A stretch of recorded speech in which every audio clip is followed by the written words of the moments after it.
The morning sun rose over Zanzibar like a slow, golden tide. Its light spilled across the white sand, turning the Indian Ocean into a sheet of shimmering glass. At the island's most exclusive resort, guests lingered over their breakfasts, fresh-pressed juice, delicate pastries, polite whispers about the day's snorkeling trips and sunset cruises. It should have been just another perfect morning in paradise. But then, the silence cracked.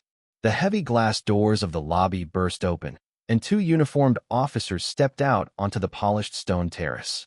Between them, tall, pale, rumpled, and shackled in steel cuffs, was Daniel Cross.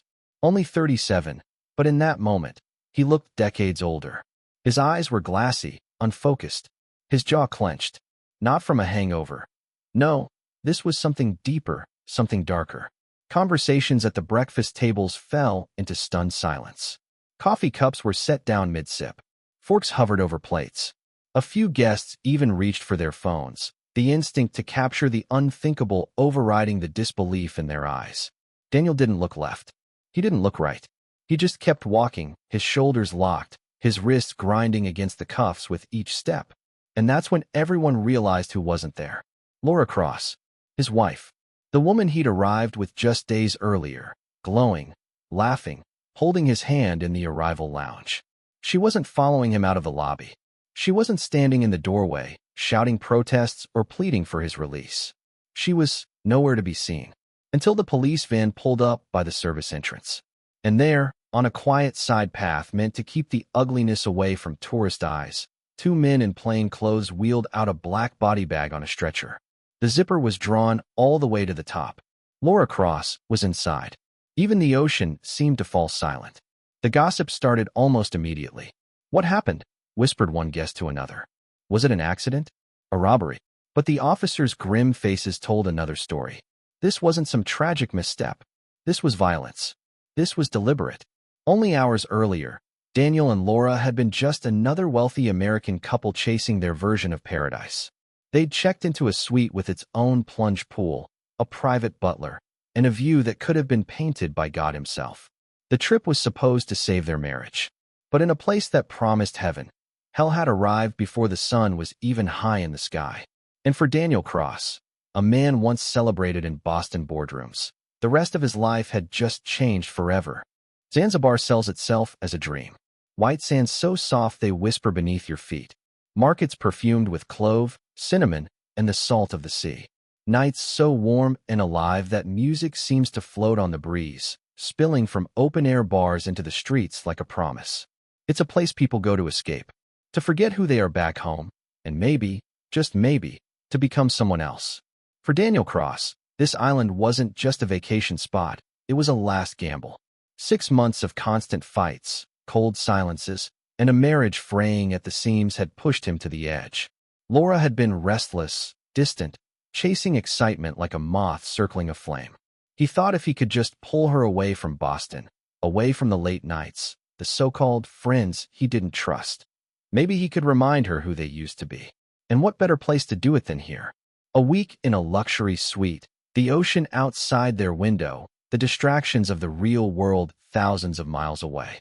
Zanzibar, he thought, would be their reset button. But Daniel didn't know the whole truth about this paradise. Among locals and seasoned travelers, there's a term spoken quietly, almost like a secret: beach boys. Handsome, athletic young men, most of them locals, who make their living offering more than just tours or kayaking lessons. They are charm incarnate. Tanned skin, easy smiles, the kind of confidence that can make any woman feel like the only one on earth. They know exactly what to say, exactly how to move, exactly when to close the space between you and make the rest of the world disappear.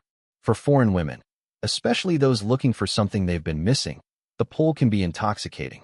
And for the beach boys, it's a game they've perfected. Companionship, flirtation, sometimes more. No strings, no judgment, just the thrill of the moment. It's an open secret, tucked away in the shadows of Zanzibar's postcard image.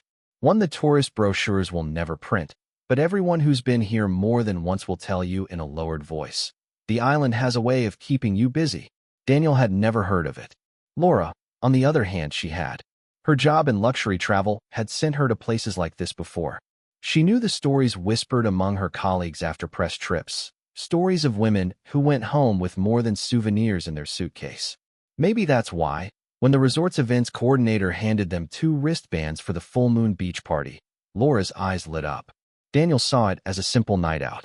She saw it as something else. He didn't know it yet, but the island had already started working its quiet magic.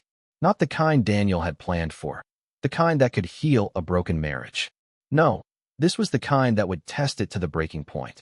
Zanzibar promises paradise. But under the surface, there's a current that can pull you farther than you ever meant to go. And once it has you, there's no telling where you'll end up. Before the headlines, before the handcuffs, Daniel Cross was the picture of success. Born in a modest Boston neighborhood, he'd built his life the hard way. Summer construction jobs in the blistering heat, night classes at a local college, and a relentless drive that never let him rest. By 30, he was running his own real estate investment firm. Sharp suits, a sleek German sedan, a penthouse with floor-to-ceiling windows overlooking the harbor. He wasn't just making money, he was making a statement. To anyone who'd ever doubted him, Daniel Cross was proof that he had won. But for all his polish, Daniel carried something in his chest like a live wire, an instinct to never lose. Not in business, not in sports, not in love. Friends called him competitive. Former girlfriends called him controlling. He never raised a hand, but when he felt disrespected, he could corner you with words sharp enough to cut. In Daniel's mind, respect wasn't just important, it was oxygen. And losing it? Unthinkable. Then came Laura Bennett. She was impossible to ignore. They met at a charity gala in Miami. Laura in a backless emerald dress, her sun-kissed skin glowing under the chandeliers, her laughter floating through the crowd like music. She worked in PR for a luxury travel company, which meant her life was a constant carousel of champagne breakfasts, infinity pools, and designer resort wear. Her Instagram looked like a highlight reel of paradise. She wasn't just beautiful, she was magnetic. Sharp wit, adventurous spirit, the kind of energy that drew people in. When she looked at you, it felt like the rest of the room faded away. For Daniel, it was intoxicating. For Laura, Daniel was something different, solid, ambitious, a man who could open doors into a world even her glamorous job couldn't fully reach. Within months, they were inseparable. 6 months later, they were married in a vineyard in Napa. Soft golden lighting, expensive wine flowing, the kind of wedding people talked about for years. At first, their life together was just as picture-perfect as their wedding photos. They traveled constantly, St. Bart's in the winter, Lake Como in the summer. Daniel paid the bills. Laura curated the image. The world saw a couple living the dream. But dreams don't always last. The cracks started early. Daniel liked quiet, intimate dinners. Laura liked rooftop bars and after-hours dancing. Daniel woke at 6 a.m. for the gym. Laura stayed out late with friends. He noticed how men looked at her. She noticed how he noticed. And then came the fights. About money she spent without telling him. About text messages from male friends he'd never met. About the growing coldness between them in the bedroom. Daniel saw it as disloyalty. Laura saw it as suffocation. The tension boiled over at a friend's wedding in Cabo. Daniel found Laura dancing with a local guitarist well past midnight. When she finally returned to their suite, flushed and laughing, he confronted her. She brushed him off. "You're being dramatic. It's just dancing." But for Daniel, it wasn't just dancing. It was a warning, a seed of doubt planted deep, one that would grow in the dark spaces between them. By the start of that summer, they were living in quiet warfare. Dinners felt like business meetings. Touch was rare, and when it happened, it was mechanical. Daniel suggested counseling. Laura swirled a glass of wine and said maybe they just needed to have fun again. Somewhere far away, somewhere beautiful. That's when Zanzibar came up. Laura had been there once for work. She talked about the beaches, the spices, the night parties that lasted until sunrise. Daniel booked it on the spot, first-class flights, the best suite in one of the island's top resorts. For him, it was a grand romantic gesture. For her, it was a chance to let loose. Neither of them could have guessed that the same trip meant to save their marriage would instead burn it to the ground. From the moment Daniel Cross and Laura Bennett Cross stepped off the plane, the island seemed to embrace them. Warm, fragrant air wrapped around their bodies like silk. The faint scent of clove and sea salt drifted in on the breeze. The sun hung high, casting a molten shimmer over the turquoise waters beyond the runway. Daniel carried himself like a man on a mission. This trip would be flawless. Private driver waiting with a hand-lettered sign. Cold bottled water in the back seat. The road to the resort lined with palm trees swaying lazily, as if even nature was in no rush. The Beyond Shores Resort was the kind of place most people only saw in magazines. Whitewashed walls with carved wooden doors, open-air lounges perfumed with fresh-cut limes and mint, and a horizon so perfect it looked unreal.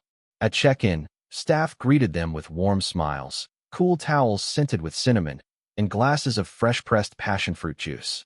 Their suite sat at the far end of the property, a sprawling two-bedroom with its own plunge pool and an uninterrupted view of the ocean. "It's perfect," Laura said, running her fingertips along the polished balcony railing. Daniel smiled, feeling a flicker of hope. But then he caught it. The briefest smirk curling at the corner of her mouth as she glanced down toward the beach, where a group of shirtless young men were unloading kayaks, their laughter carrying on the wind. Daniel brushed it off. Today was about relaxing, about remembering what they had. They spent the afternoon exactly as he'd imagined, lounging by the pool, clinking cocktail glasses, letting the salt air unknot their shoulders. For a moment, it almost felt like the tension between them had been left back in Boston. But as the sun began to dip, the island's energy shifted. Somewhere down the beach, drums began to beat, slow at first, then faster, a heartbeat calling the night to life. That's when the resort's events coordinator appeared at their door, all smiles. "Full moon beach party tonight, 9 o'clock, he said, slipping two bright wristbands onto their wrists. "Live music, dancers, fire shows. You can't miss it." Daniel hesitated. He had planned a quiet dinner under the stars, maybe a walk along the shore. But Laura's eyes lit up, brighter than he'd seen in months. "Come on," she said, her voice playful. "Let's actually have some fun for once." By 9 o'clock, the beach was alive. Massive speakers pumped out a hypnotic mix of Afrobeats and dancehall. Bonfires roared, sparks spiraling into the night sky. Fire dancers twirled and spun, their flames painting arcs of gold in the humid air. Laura was in her element. Barefoot in the sand, hair wild in the sea breeze, she danced with strangers as if she'd known them all her life. Her laughter cut through the music, sharp and bright. Daniel tried to keep up, drink in hand, smiling when she looked his way, but the heat pressed down like a heavy blanket. By his fourth drink, his head was buzzing. Around midnight, he leaned close to her ear. "I'm heading back," he said. "Big snorkeling trip tomorrow. Don't stay out too late." She nodded, but didn't meet his eyes. Her gaze had already drifted back to the circle of dancers, the thumping bass, the endless night. By the time Daniel stumbled back into their suite, the party's pulse was just a distant thud through the balcony doors. He showered, slid into bed, and let the alcohol pull him under. Back on the beach, the night was only beginning for Laura. She was about to meet the men who would change everything and set into motion a chain of events from which there would be no return. Laura lingered on the sand long after Daniel's figure disappeared into the shadows of the resort path. The music was pulsing now, a living thing wrapping around the dancers, pulling them closer. The humid night air clung to her skin, her dress already damp from sweat and ocean spray. That's when she saw them. A group of 10 men stepped onto the beach from the darker stretch near the palm trees. Tall, broad-shouldered, skin glowing under the firelight. They didn't move like tourists, they owned the space around them. Laura had noticed them earlier that afternoon from the balcony, unloading kayaks, laughing together. Now, up close, they were even more magnetic. One of them, lean, with a gold chain glinting at his collarbone, handed her a cold beer without asking. Another leaned in close, his voice low enough that she had to tilt her head to catch the words. "After party," he murmured. "Private villa. Just us. You coming?" For half a second, she hesitated. Then, as she smiled, Laura told herself it was harmless. Daniel was asleep. She was on vacation. And truthfully, she missed feeling wanted, desired, seen. They moved together away from the main crowd, their shadows flickering against the dunes. The villa they led her to was bigger than she expected. Candlelight spilling onto the deck, bottles of liquor lined up on the counter, music humming from hidden speakers. From here, the night blurred. Laughter, the taste of rum, hands on her waist, the bass from the speakers thrumming in her chest. It wasn't romance. It wasn't love. It was heat, adrenaline, a reckless high she hadn't felt in years. What happened in that villa was never meant to leave it. But Zanzibar has a way of keeping receipts. Somewhere in the middle of the chaos, phones came out. Flashes lit the air. Shaky videos caught the way Laura laughed, the way she moved, the way she touched and was touched in return. 10 men and her. When the first streaks of dawn brushed the horizon, Laura slipped out of the villa barefoot, her dress sliding off one shoulder. A security camera by the resort's garden path caught it all, her hand in the hand of one man, the others following like a shadow. She didn't look back. The resort was still asleep when she let herself into the suite. Daniel was sprawled on the bed, phone buzzing silently on the nightstand. She moved quickly, into the bathroom, door shut, water running. She didn't know it yet, but Daniel's phone wasn't just buzzing. It was vibrating with a message from an unknown number. "This is your wife last night." Attached, 3 videos. A dozen still images. The kind you feel in your gut before your mind catches up. The man who had been asleep when she walked in would wake in a few hours. And when he did, the marriage they had fought so bitterly to salvage would ignite into something far more dangerous than either of them had ever imagined. In just a few hours, paradise would become a prison. The first thing Daniel Cross felt that morning was the heaviness in his head, the kind that comes from too much alcohol and too little water. For a brief, hazy moment, he forgot where he was. Then the rhythmic crash of waves beyond the balcony doors pulled it all back. Zanzibar. The trip that was supposed to fix everything. Laura. He reached for his phone, intending to check the time. But instead of a clock, there it was, a notification. One new message. Unknown number. His thumb hovered over the screen, an unease prickling in his chest. The text was short, just 5 words. "This is your wife last night." And below it, 3 video files. 12 still images. Daniel's jaw clenched. His thumb hesitated. Some part of him already knew whatever was in these files would change everything. He opened the first video. The footage was shaky, like it had been filmed on someone's phone in low light. Laura was in the center of the frame, her hair loose and damp, her body moving slowly to faint music. 2 tall, dark-skinned men flanked her, their hands gripping her waist. She turned toward the camera for just a second, smiling wide, eyes glittering, and Daniel's stomach twisted. The second video erased all doubt. Laura was on a couch, her dress bunched around her hips, surrounded by bodies. Men's hands. Men's voices. There was no mistaking what was happening. Daniel's breathing quickened, shallow and hot. He didn't watch the third video all the way through.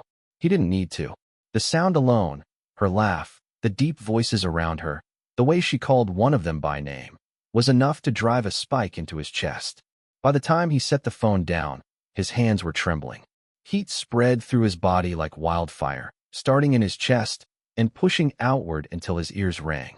Every small fight, every cold shoulder, every time she'd come home late, smelling faintly of someone else's cologne, they all came roaring back at once. The bathroom door was closed. Water rushed from the shower. Laura was in there, humming to herself. Daniel sat frozen on the edge of the bed, phone in one hand, the other clenched so tightly his knuckles ached. He thought about storming in and shoving the phone in her face. He thought about demanding answers. But a darker thought pushed its way forward. What if she didn't care? The water shut off.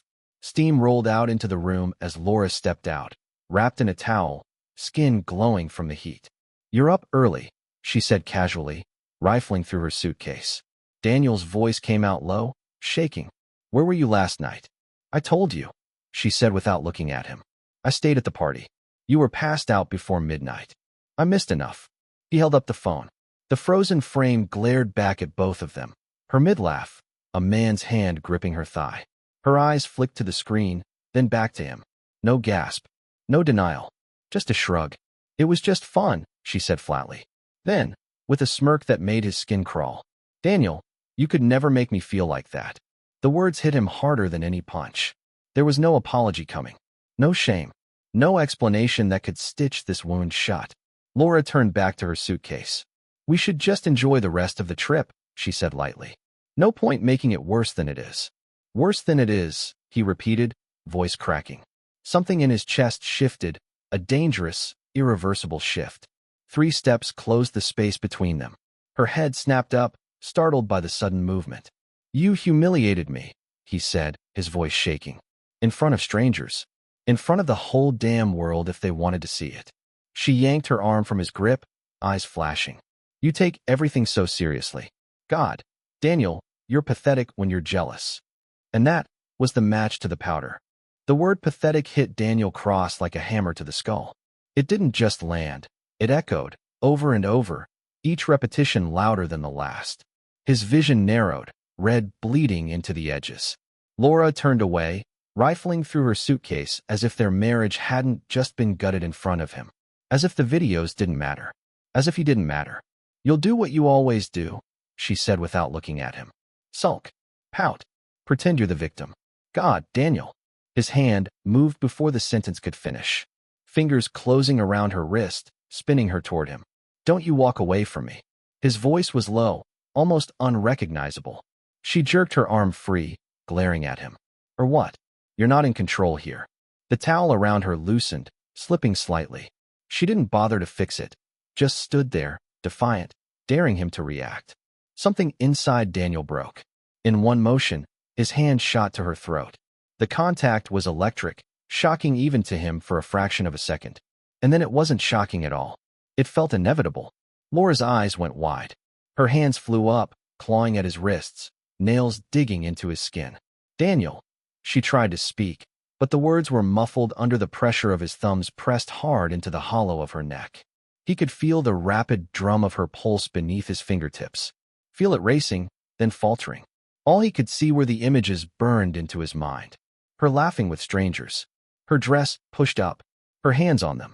She kicked once, hard against the bed frame, but his grip didn't loosen.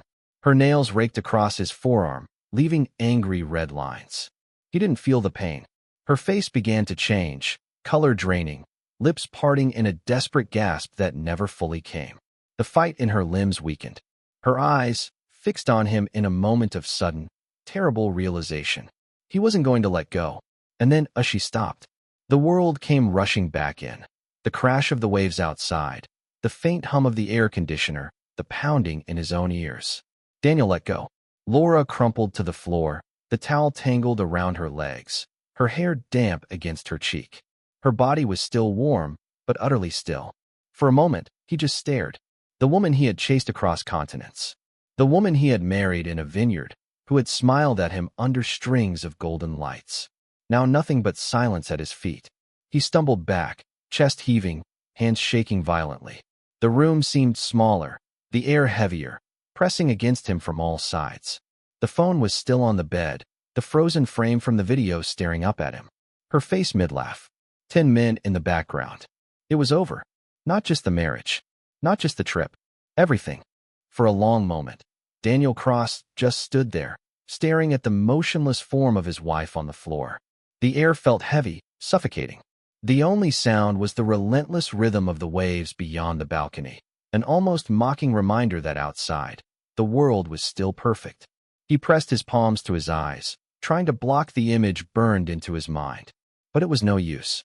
Every time he closed his eyes, he saw her face in those final seconds. The shock, the fear, the way the fight drained out of her. A soft knock came at the door. At first, he barely noticed. It came again, louder this time, followed by a polite voice with a lilting accent. "Housekeeping." Daniel froze. The knock turned into the rattle of a key card in the lock. His eyes darted to Laura's body. Still sprawled near the bed, towel loosened, one arm at an unnatural angle. The door swung open. A young housekeeper stepped in, smiling. And then her smile collapsed. She stopped dead, her eyes flicking from Daniel standing rigid near the bathroom, to the lifeless body at his feet. Her breath caught in her throat, and then she bolted backward into the hallway, shouting in rapid Swahili. Daniel didn't move. The sound of footsteps echoed down the corridor, fast, urgent. Within moments, 2 resort security guards appeared in the doorway. Their expressions tightened at the scene before them. One of them stepped inside cautiously, hand raised. "Sir, please step away." Daniel backed toward the bed slowly, his movements almost mechanical. The other guard knelt beside Laura, placing 2 fingers against her neck. His face confirmed what Daniel already knew. The first guard was speaking into his radio now, his voice clipped and urgent.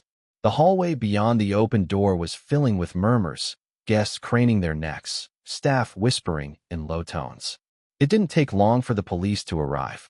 Two officers in khaki uniforms stepped inside with deliberate, measured movements.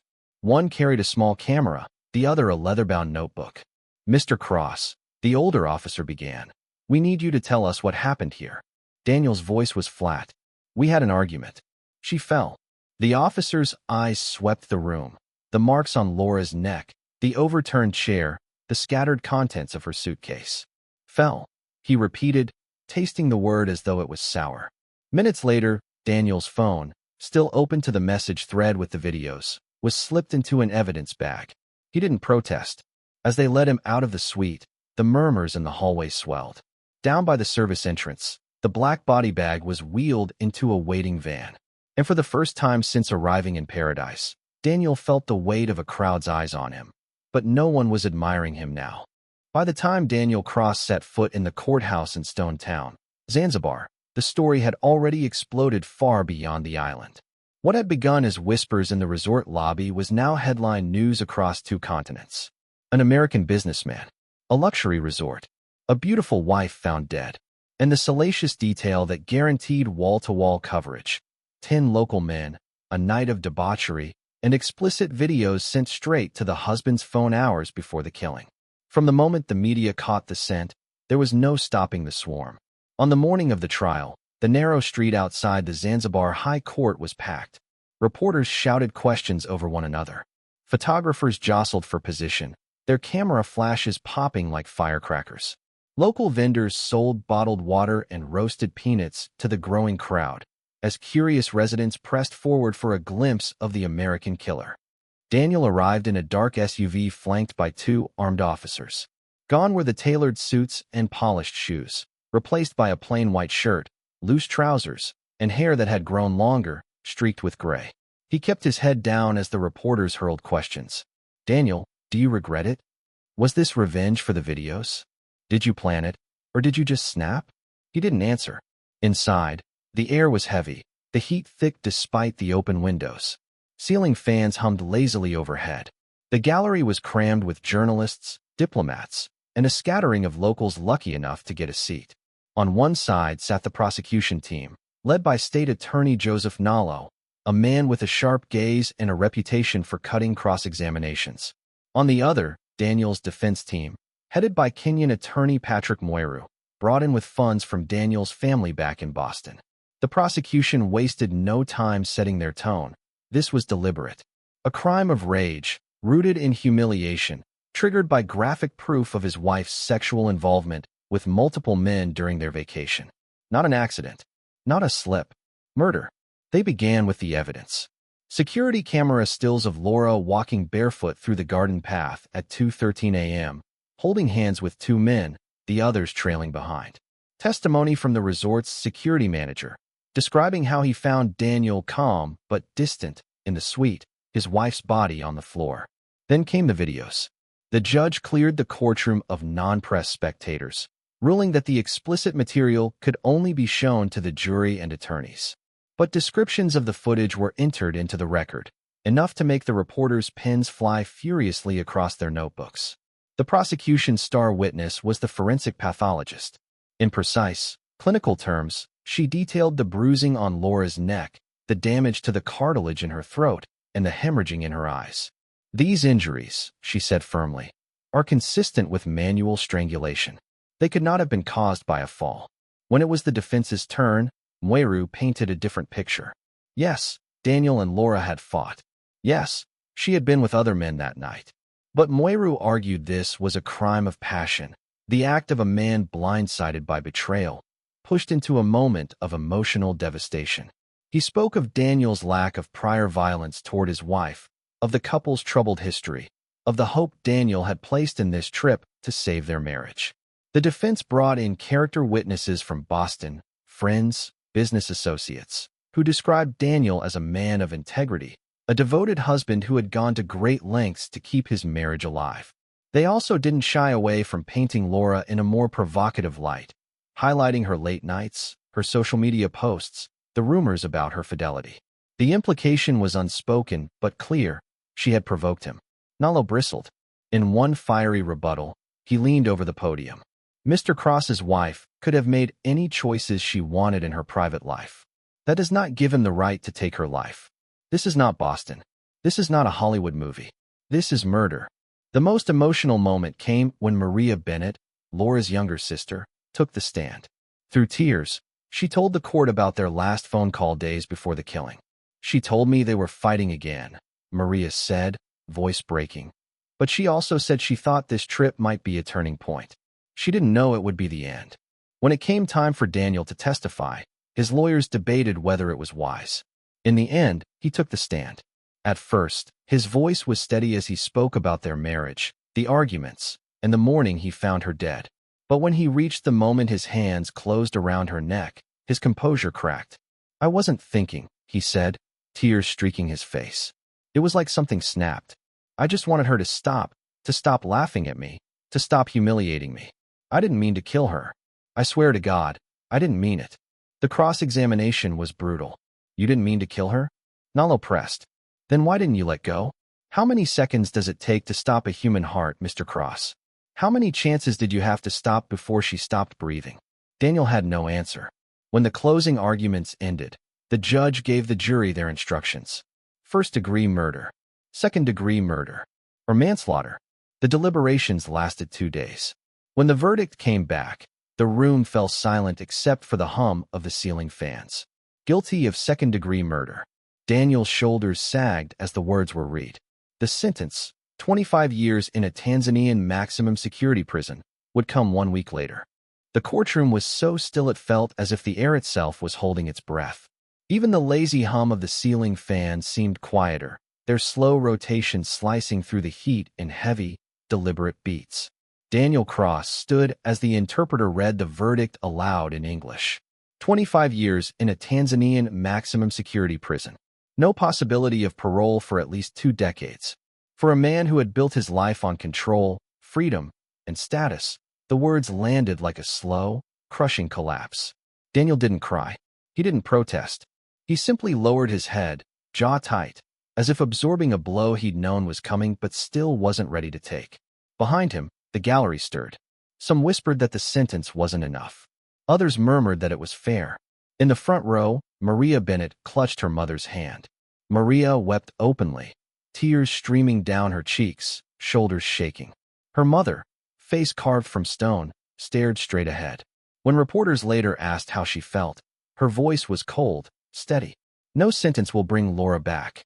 But at least now, he can't hurt anyone else. Outside the courthouse, chaos erupted. Local residents chanted for justice, their voices rising above the clamor of journalists shouting questions and cameramen jostling for position. Tourists paused on the sidewalks, phones raised, recording the scene. The Tanzanian authorities made a point of parading Daniel through the crowd toward the transport van. Hands cuffed in front of him, he walked slowly, his face unreadable. Some in the crowd jeered. Some shouted curses in Swahili. Others simply watched, eyes hard, lips pressed thin. For Daniel, the turquoise waters of Zanzibar were still visible in the distance as he stepped into the van. Once, they had seemed like the backdrop to a love story worth saving. Now, they were the cruel reminder of how paradise had become his prison. Ukanga Prison, on the Tanzanian mainland, was a world away from the life Daniel Cross had once known. Gone were the harbor views and fine suits. Now, his world was peeling paint, rusted bars, and the constant hum of too many voices in too little space. Cells built for 8 men held nearly twice that. The air was thick with heat, the sharp tang of disinfectant failing to mask the odors of sweat and damp concrete. Inmates called him Mzungu, white man, sometimes with curiosity, sometimes with hostility. Daniel quickly learned that eye contact could be an invitation for trouble. The U.S. consulate visited in the first month, but there was little they could do. He had legal counsel. He could write letters. That was it. His parents wrote once, promising to stand by him. But the distance between those words and the reality of his isolation was a chasm that only grew wider. By the second year, the letters came less often. His parents' health was failing. Back in the States, his business empire collapsed. Partners distanced themselves. Clients pulled out. Properties were sold to cover legal bills. The man who had once been a symbol of success was now a cautionary tale whispered about at cocktail parties. The guy who killed his wife over a vacation fling. For Maria Bennett and the rest of Laura's family, the sentence brought no joy. They flew home with her ashes and held a small memorial service in Miami. Candles flickered around framed photos. Laura as a laughing child on the beach, Laura in her cap and gown, Laura on her wedding day, her smile blinding in the California sun.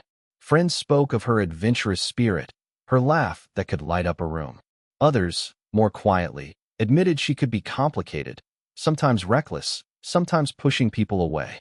But in the end, what lingered was not her flaws, but the gaping hole her absence left behind. In Zanzibar, the Bayani Shores Resort faced its own reckoning.